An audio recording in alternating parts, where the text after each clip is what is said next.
Kaya, paano pag Inday Sara Duterte na ang pinag-uusapan natin? Di ba, Ai Chang? Shiro Kansaki? Kasi po, ang Vice Presidente, mga kababayan, may sinasabi, ano? Okay na din daw po na mayroong impeachment, mga bossing. Kumbaga ako nakikita ko kay Vice Presidente, mga kababayan, nagpapalakas na lang ho ng loob. No? Pinapalakas niya na lang yung loob niya, mga bossing. Yung tipo bang tayo kapag kayong pag sukol na, parang kakausapin natin yung sarili natin. Di ba, Ma'am Brenda Barton? Tapos sasabi, kaya mo yan, kaya mo yan, kaya mo yan. Di ba? Palakas ng loob na lang to, mga kababayan eh. Bakit to? Kung doon sa confidential funds, hindi na maipaliwanag. Kung doon pa lang ho sa confidential funds, takot na po sila na umattend yung kanilang mga staff. Impeachment pa kaya? Di ba? Tingnan mo si Ramil. Diyan nyo ho makikita, mga kababayan, na yung mga DDS po, ang alam lang po niyan na pag-usapan tungkol sa 20 pesos na bigas. At diyan nyo po makikita, mga bossing, sa kagaya nila Ramil Calasang, na ang pangarap at pangako ay iisa. Ang ibig sabihin po sa kanila, mga kababayan. No? Simple-simple, intindihin. Pangarap, pangako sa atin, mga supporter po ni Pangulong Bongbong Marcos, pati po sa mga kakamping, sa mga normal na tao, ang pangarap gusto mong maatim, gusto mong ma-achieve.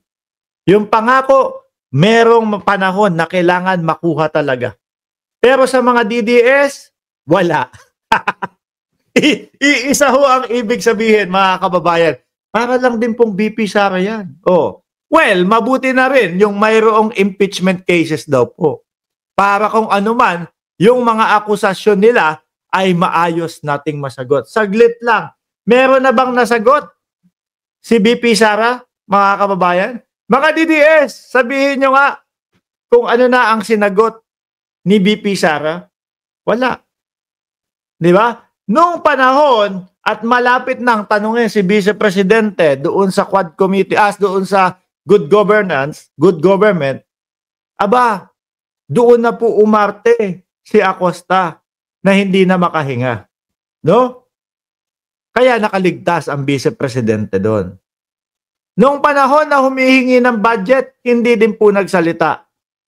Hindi din po idinepensa, mga kababayan, yung kanyang budget. Bakit? Kasi maririnig ng sambayan ng Pilipino, 100 milyon doon sa budget na hinihingi niya para doon sa mga advisor niya lang. Diba ho, sobra yun? Lagpas po. Labis po para sa mga advisor lang. Doon naman po, mga kababayan, tungkol naman po sa doble-dobleng mga proyekto nila. Nandiyan na ang DSWD, meron ng mga ahensya na gumagawa ng mga yon. Ayaw ng Vice Presidente na marinig pa ng sambayan ng Pilipino yon. Bakit ho? Tama naman po ang Kongreso no? BP, bakit hihingi ka pa ng budget na para dito? May DSWD na dyan. Di ba pandoble na lang yan? BP, bakit naman 100 milyon yung para doon sa mga sa mga advisor mo? Di ba sobra-sobra yan? Ayaw na po ng Vice Presidente siguro. Kaya ang ginawa ng Vice Presidente, yung dalawang linalagay sa tenga niya, sinalpak sa tenga. Para walang para kunyari wala siya. Unang-una, kabastusan yun. Di ho ba? Ni isa po, meron na bang nasagot ang Vice Presidente para sabihin niya dito, well, mabuti na rin yung mayroong impeachment cases para kung ano man yung mga akusasyon nila maayos nating masagot. Actually, wala pa din ho, mga kababayan. Ano ang proyekto ni BBM? Magbasa ka ng pahayagan. Tignan mo kung ano. Hindi, sige. Since nandiyan ka na, ha? Huwag kang iiyak. Hoy! Lost detail. Ikaw kapag ka ikaw umiyak, papahapyawan kita. O eto. R. Marcos Jr. ng titulo ng lupa sa mga benepisyaryo sa rehiyon. Ang nila Paumpisa pa lang yan. Huwag kayong iiyak mga DDS. Uulitin ko ano daw? ikinatuwa ng mga opisyal ng mga lokal na pamahalaan sa Davao Region. Sa Davao pa. Ikinatuwa ng mga lokal. Sa Davao Region. Wala. Iba na ng topic. Change topic na tayo. Kasi yung hinahanap ninyo na ano ang proyekto ni PBBM mismo doon sa Davao. Mamaya na natin pag-usapan yan. Baka mag-iyakan kayo agad. Ang pamamahagi ni Pangulong Ferdinand R. Marcos Jr. ng titulo ng lupa sa mga benepisyaryo sa rehiyon. Ang nila Kaya pa, mga DDS. Babalik tayo. Di ba? Uy, sabi ni Bonifacio Corralde, bot mo. Ina ka, hindi namin naiintindihan yan, kaya wala kaming pakialam dyan. Pang Davao lang yan. Bumalik ka sa Davao kung gusto mo. Mga Tagalog kami dito. Asa na tayo? Eto, kay BP ulit. Okay Sabi ninyo, di ba? Ano ang proyekto ni BBM? Okay na. Anyway, tuloy na natin si BP. They can always try.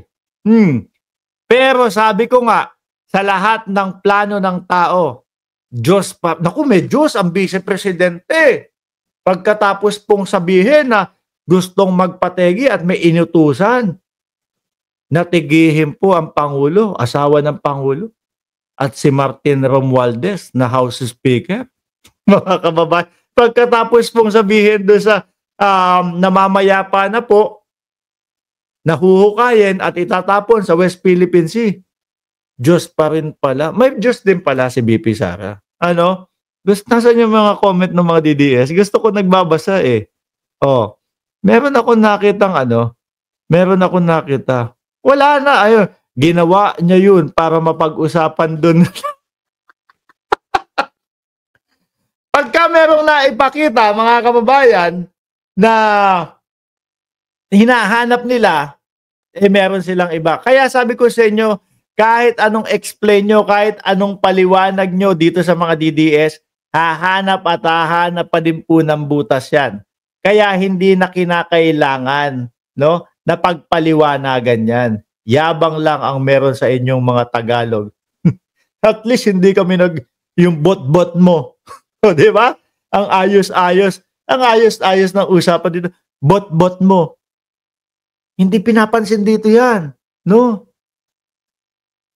Yung ibang mga Kabisayaan, yung ibang mga taga Mindanao, naggagaganyan ba? Hindi pinapansin, bot-bot mo.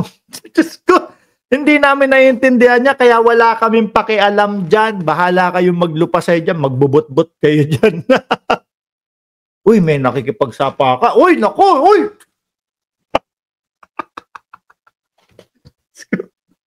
Okay lang kayo? May gusto na sapak. Alam nyo, mga DDS, the more na nakikita ko yung inyong mga komentong ganyan, mas tuwan-tuwa ako. Bakit? Ang gusto ko naman busiting kayo Ang gusto ko naman pikunin kayo Tapos nakikita ko yung ganyang mga komento ninyo. But mo, tara sapakan. Diyos ko, alam na namin na mahilig kayong magaganyan sa comment section. Kayo pa, Si Basti nga, sasampalin si General Torre. Hanggang ngayon, wala pa din. Si dating Pangulo nga, duelo-duelo daw po. Hanggang ngayon, hindi pa din sumisipot. Di ba, mga kababayan? Ano na? Kaya pa, mga DDS. Diyan lang kayo. Diyan lang kayo. So, tumuloy tayo sa pangatlong topic natin. Mga bossing, eto. Sasabihin ko sa inyo, naku po, tumatawag kami sa Iglesia ni Cristo para sila ay mag-rally. Tapos biglang eto, may bagong religious group na gustong magpa-impeach din kay Inday Sara Duterte. Sabi ni Juanito Ribas, tama ka Mark, dito sa amin sa Davao, maraming but-but. So, ano daw? Oh, sige lang, tawa ka ngayon. Kitain lang, dudes. Ano daw yun? Madam, pakipaliwanag nga po. Pasensya na po, hindi ako makaintindi sa matanda. Sino po? Tawa lang, tapos ano? Biruin mo, nangaasar ka lang. Padami pa ng padami yung viewers. Mga bossing, Madam, paliwanag mo po yan ha, hindi ko maintindihan. Sige lang, tawa ka ngayon. Kahit kailan po, tatawa ako ng tatawa. Karapat ako pong matawa. No, lalo na pag nakikita, wag ka nang lumabas ng bahay mo. Ay, nako mga DDS. Tingin nyo makakalapit kayo sa akin? Tingin nyo pag nakita nyo ako sa labas ng bahay, kaya nyong lumapit sa akin? O yung kapag nakaharap ko na kayo, pag nasa harap ko kayo, bigla kayong magyuyukuan ng ganun. Baka pagkakaltukan ko lang yung mga bunbunan ninyo. Akala, wag ka lalabas ng bahay ninyo. Yari ka na. Kala mo naman, tatapang. Pero kapag ka mga nakaharap mo, mga kababayan, eto, yukuan yan. Ano? Uy, halika na. Alis na tayo. Hindi natin kaya to.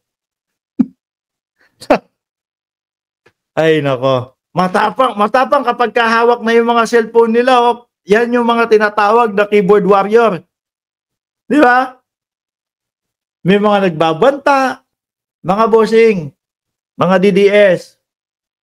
Yung pagbabanta ninyo, pagising ko sa umaga, pakinggan ninyo ha, pagising ko sa umaga, siguro may mga 5, 8, 10, 20, puro pagbabanta sa buhay yun. Diba? Wala. Ang gagawin ko, mag-aalmusal, magkakape. Mga bandang 4 na oras, 5 oras makalipas, gano'n na naman. Yun na naman, may mga pagbabanta. Ano gagawin ko? Wala. Magtatanghalian. No? Baka hindi kayo makadikit sa akin. Malabo kayo makadikit sa akin. Yung mga sinasabi niyo mga pagbabanta na yan, tinatawanan lang namin yan. No? Inaalmusal, tinatanghalian, hinahapunan na namin yan. Alam namin na kayo mga DDS, keyboard warrior lang kayo. Matapang sa cellphone. Pero kapag kaharap na, wala na.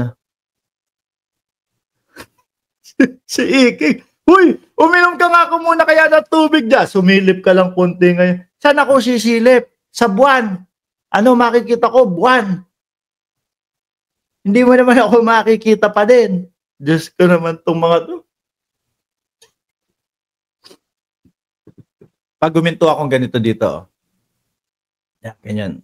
Siguro mga hinto ako ng 1 minuto dito, nandyan lang yung mga DDS. Type lang ng type yung mga yan.